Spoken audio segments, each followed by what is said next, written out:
Hello everyone, आज हम देखने वाले हैं भारत की तकनीकी यात्रा। दैट मीन्स भारत तकनीक के क्षेत्र में कहाँ तक बढ़ चुका है। तो हम देखेंगे पोखरण से एआई तक भारत की तकनीकी यात्रा। तो सबसे पहला भारत ने जो ऑपरेशन चलाया था वो था ऑपरेशन शक्ति पोखरण 2। ऑपरेशन शक्ति पोखरण 2 क्या था? ये कब लॉन्च किया गया था? 11 मई और 13 मई कब? 1998 में। 11 मई से 13 मई तक लेकर 1998 में।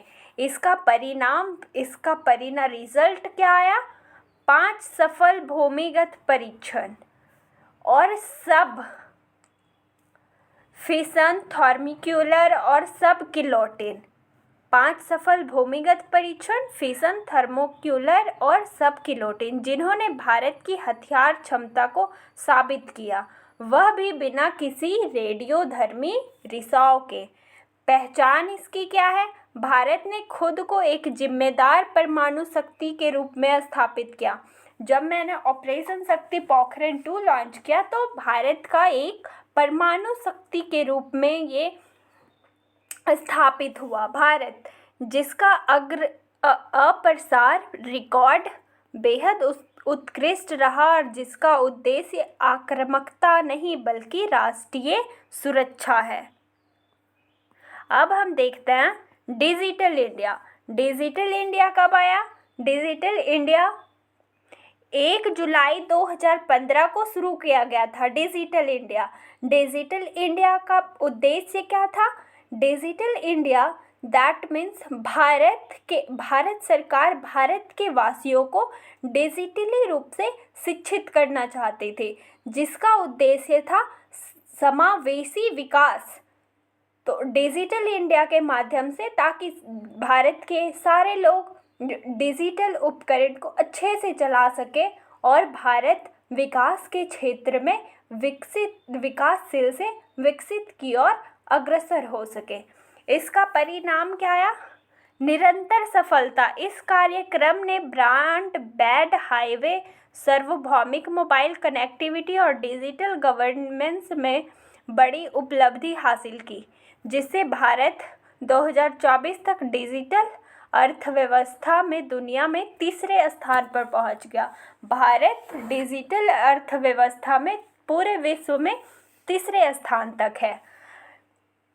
पहचान इसका क्या है? भारत को वैश्विक डिजिटल अर्थव्यवस्था में एक अग्रणी देश और डिजिटल सशक्त समाज के रूप में स्थापित करता है, जिसका लक्ष्य 2047 तक विकसित राष्ट्र बनाना है। हम डिजिटल इंडिया ये डिजिटल इंडिया बहुत ही बेहतर रोल प्ले करेगा हमारा भारत को विकासशील से विकसित तक ले जाने में। थर्ड नंबर है चंद्रयान 3। चंद्रयान 3 को कब लॉन्च किया गया था?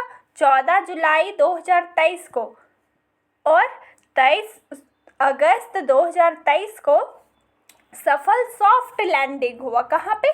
चंद्रमा पे। इसका परिणाम, ये भारत के लिए एक बहुत बड़ी सफलता है। भारत चंद्रमा के दक्षिणी ध्रुव के पास सफल सॉफ्ट लैंडिंग करने वाला पहला देश बना। प्रज्ञान रोवर ने सल्फर जैसे तत्वों की मौजूदगी की पुष्टि की।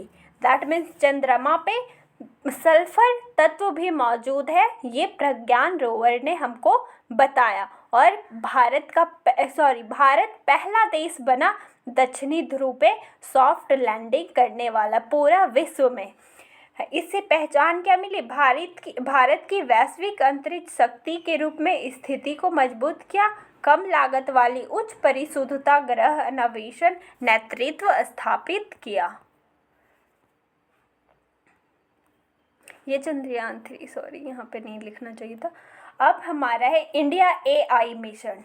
इंडिया एआई मिशन ये कब हुआ? मई 2026 की कंप्यूट उपलब्धता को लेकर बड़ा अपडेट।